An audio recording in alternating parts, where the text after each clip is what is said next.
It was broad daylight when chaos erupted at a quiet downtown intersection. In the center stood a blind veteran in a faded military jacket, gripping his white cane and the harness of his loyal German Shepherd Ranger. But instead of help, he was met with shouting officers, flashing lights, and confusion. "Put the dog down," someone barked. Before anyone could explain, tasers were drawn and fired. The man crumpled. The dog yelped and collapsed beside him. Gasps rippled through the crowd. No crime, no threat, just an old soldier and his partner brought down not by enemies, but by those sworn to protect. Sergeant Daniel Cole had once been hailed as a hero, a Marine sniper who braved the front lines and dragged fellow soldiers from burning vehicles under enemy fire. But on this street, surrounded by flashing lights and deafening silence, no one saw that hero. No one recognized the service ribbons that clung to his faded uniform or the unwavering loyalty in his dog's eyes. Ranger, the German Shepherd, who once sniffed out IEDs and shielded wounded soldiers from harm, now lay twitching on the pavement. His vest stained, his breathing shallow. And Dan, blinded not only by injury, but now by injustice, clutched at the dog who had become his lifeline. Around them, confusion reigned, but the shame settled fast. These weren't just two figures on the ground, they were a living testament to promises forgotten. The country they served had turned its back, mistaking their presence for a problem instead of the proof of sacrifice it truly was. The tasers hadn't just struck muscle, they struck the conscience of a nation. Within minutes, shaky cell phone footage of the incident exploded across the internet. Ranger's convulsing body and Dan's anguished scream echoed through millions of screens, stirring a storm of outrage. Hashtags like Eon Justice for Ranger and Yield Blind Hero Abused flooded every platform, turning anger into momentum. Veterans groups rallied demanding answers, but no one expected who would answer first. In a quiet military chat thread, a single word pinged: mobilize. They were Dan's brothers-in-arms men he hadn't spoken to in years, but the moment they saw his bloodied face and his dog lying broken, they remembered everything. No more talk, no press, just action. Within 7 minutes, the streets trembled under the weight of tactical boots and roaring engines. A convoy of combat-hardened warriors rolled into town not as vigilantes, but as witnesses determined to stand between silence and truth, between a failed system and the man it forgot. The convoy didn't ask permission, they made a statement. Engines roared as the armored trucks formed a wall between the wounded veteran and the very department that had failed him.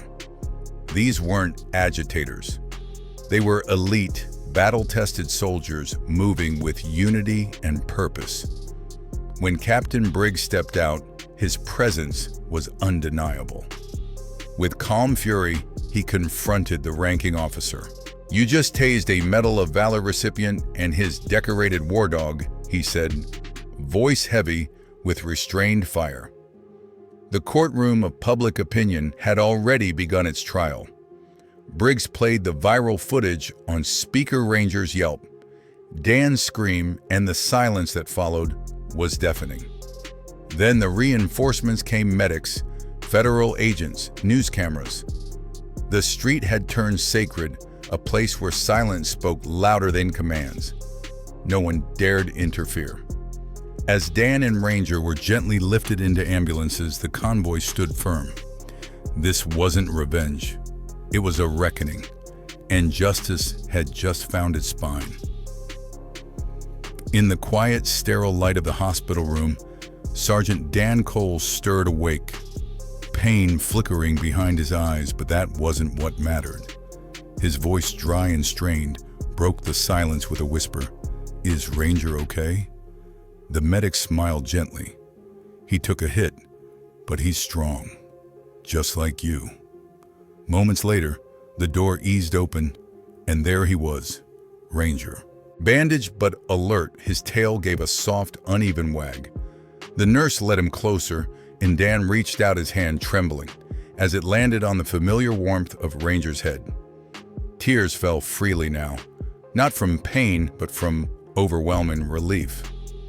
"He's not just a dog," Dan said hoarsely. "He's my eyes and my heart." In that instant, no one in the room remained untouched. The bond between them, forged in war, tested in peace, and nearly severed by injustice, had endured. And now, in a small hospital room, it was healing.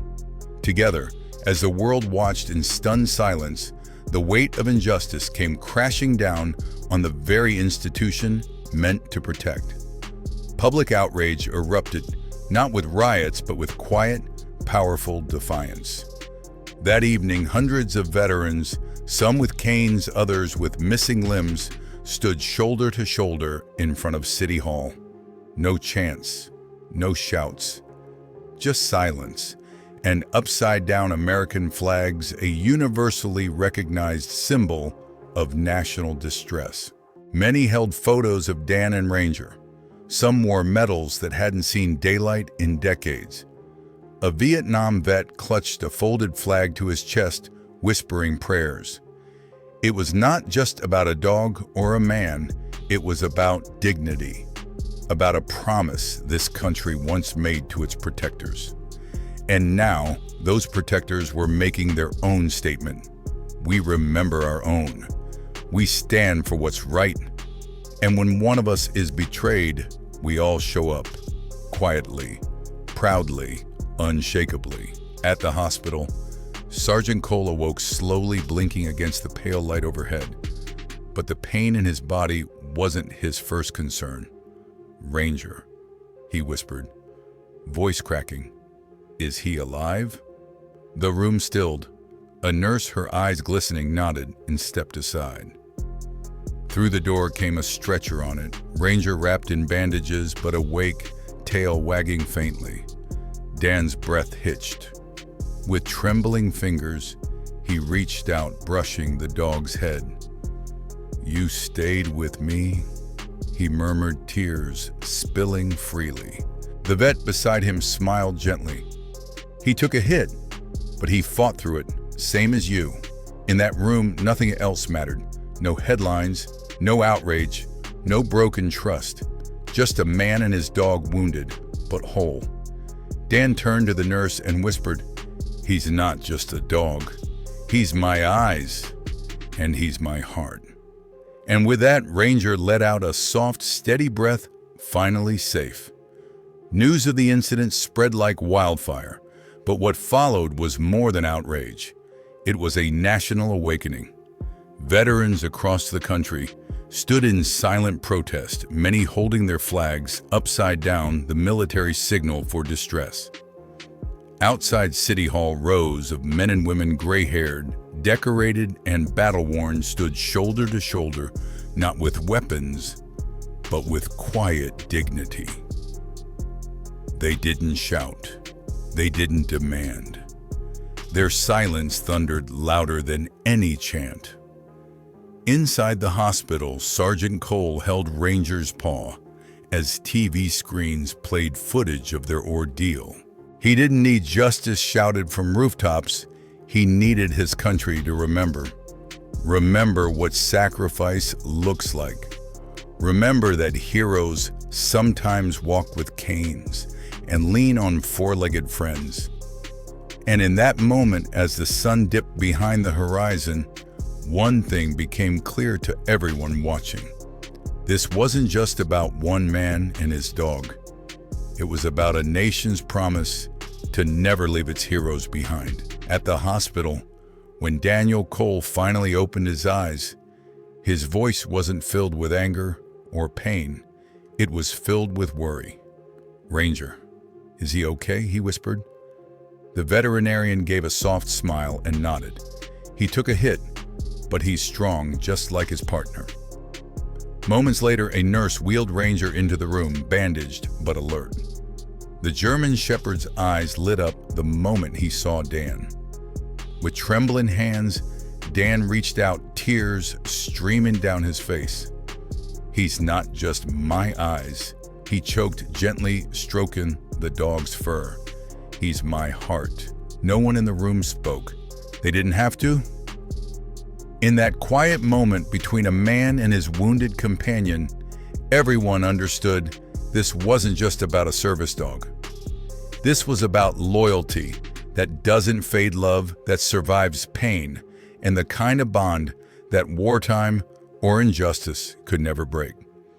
This powerful story reminds us that true loyalty and love often come in silent, four-legged forms, and that those who have served both human and animal deserve respect long after the uniform comes off.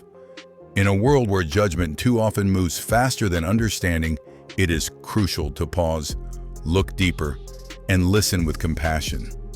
Sergeant Daniel Cole and his dog Ranger taught us that being seen as just an old man and a dog doesn't erase decades of sacrifice, bravery, and quiet resilience. For older adults especially, this story reinforces the importance of being valued for who we are and what we've lived through, not just how we appear today.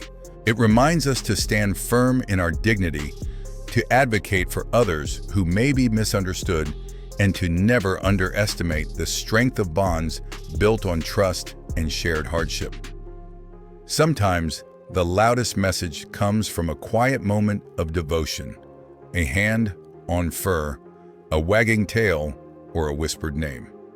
In those moments, we're reminded that dignity, love, and loyalty are not just ideals. They're actions we can still choose every single day, no matter our age.